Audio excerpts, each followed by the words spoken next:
وقتی یک ملت، یک قوم، یک معاشره، یک سوسایتی وقتی که در کرایسیس مبتلا میشه، وقتی که در مشکلات مبتلا میشه، وقتی که به یک مصائب هایی که مبتلا میشه، یک بحران هایی که در بر میگیره انسان ها را، چی بحران های سیاسی بگر، چی بحران های اجتماعی بگر، چی بحران های اقتصادی بگر و چی کرایسیس خانگی باشه، فیملی ایشو باشه، انسان اگر منیش بعضی از صفات باید اگر باشه میتونه بحران ها را، کرایسیس ها را که به اپورتونیتی که تبدیل کنه و چینج کنه، تغییر بده. لذا در مختلف جاها، در مختلف مکانها، در مختلف جاگاها و زمانها بحران ها فرق مونه.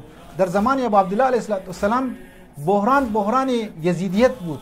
بحران و کرایسیس ازی بود که بنی امیه میخواست اساس دین را بین ببره.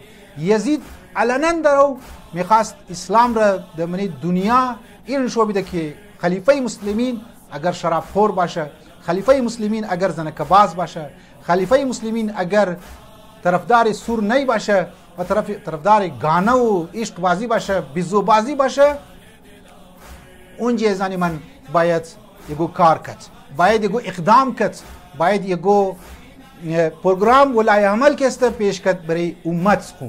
و امام حسین علیه السلام دید که بحران بسیار خطرناک امت رسول خدا را در بر کده از طریق یزید. امروز ما در سوسایتی از خود خو در من کویتا اگر بینگرنی مثلا بحران سیاسی است، بحران امنیتی است، بحران اقتصادی است، البته بحران فرهنگی هم است. من کویتا او طرح است که هم بحران فرهنگی، هم بحران سیاسی، هم بحران اجتماعی، هم بحران فیملی شوز است، هم بحران مثلا اقتصادی هم هست، مردم بیکار است. و لیدران و افرادهایی که در رأس کارهای اجتماعی قرار میگیره، در نظر از من هیچ کدامی از اونها لیدرها حتی بحران ها را صحیح متوجه نشدن، تقسیم کارم حتی نکردن. مثلا ما اگر ابیلیتی از ما، قابلیت از ما برای زیست که ما بحران فرهنگی را ما باید هندل کست کنم، برای زو ما استراتژی کست باید جور کنم، باید ما برم خود رو وارد میدان بحران فرهنگی بندازیم. دیگه مردم از ما باید این تقاضا و این توقعات را اکسپکت نکنه که بیا تو فلان شخصی که مدیریت بحران فرهنگی را تو درو میتونی هندل کنی، در بحران سیاسی وارد چونی. واقعا نمیترسه. دنیای تخصص است، دنیای اختصاص است، دنیای ابیلیتی در هر فیلد خو است. در منی کویتا مثال کے طور پر بحران سیاسی میشه. یک نفر واقعا جگر شعر داره، یک نفر واقعا بینیشی بسیار سیاسیشی بسیار دقیق است، او وارد میدان سیاسی شونه، بحران سیاسی را تبدیل کنه به یک مواقع خوب و برای فایده قوم خو کسا باید بیره. اینجا تمام روز ما نباید داد و فریاد بزنیم که تو کی بحران فرهنگی را درو هندل مونی، تو چرا وارد میدان سیاسی کسا نموشی؟ او کسی که بحران اقتصادی داره، ذهن تجاری داره، ذهن بیزنسمنی والا کسا داره، او شخص ما وارد میدان فرهنگی کنم نموشه. زنی من یک شخصی که بحران فرهنگی میتونه هندل کنه شیره، او آدمی که دستایشی پورست پیسه داره، او باید کمک به از این شخص که است کنه تا بحران فرهنگی را تبدیل کنه به یک اپورتونیتی، به یک مواقع بسیار خوب برای نوجوان نسل خو. سیلابی از شبهات درو دین را درو نابود مونه، زیراب اسلام درو میزنه، خلاف اهل بیت علیهم السلام قبلا ایت دمنی سوشال میدیا سری عام دوکری نمشود. بی زهرا سلام علیها را، بی زینب سلام علیها را کس دو نمیزد، توهین نمیکرد. بحران کمونیسم است، بحران کامریدی است در من سوسایتی ازمو، بحران ایتیزم است در من معاشره ازمو، بحران عقیدتی که است در من معاشره ازمو در زیاد شده. بزرگان ازمو، اولیاء ازمو، پیشوایان دین ازمو، اینها بحران ها را متوجه شدن و تکلیف صحیح از خود متوجه شدن که تکلیف از ما چیه. اما معاشره که توقعات داره، یا ما خود که از خود توقعات دارم، یا مو ظرفیت های از ما، یا مو کپاسیتی های از ما، او چی است که ما مطابق امروز کپاسیتی وارد میدان شونم، وارد صحنه شونم. اگر ما از این انگل و از این نگاه در من سوسایتی وارد شونم، یا مو یعنی من حیث یک قوم، من حیث یک معاشره، یک سوسایتی، اگر مو این دید را داشته باشیم، باور کنید اختلافات بسیار کم میشه.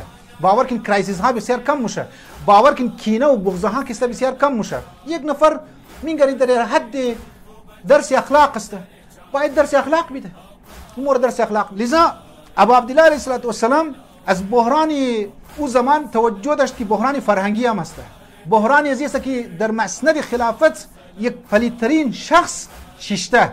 ما میتونم کدامزی کم تعداد خو ما ایران نیست نابود کنم و رسوا کنم، استام کده زیاد رسوا کنم.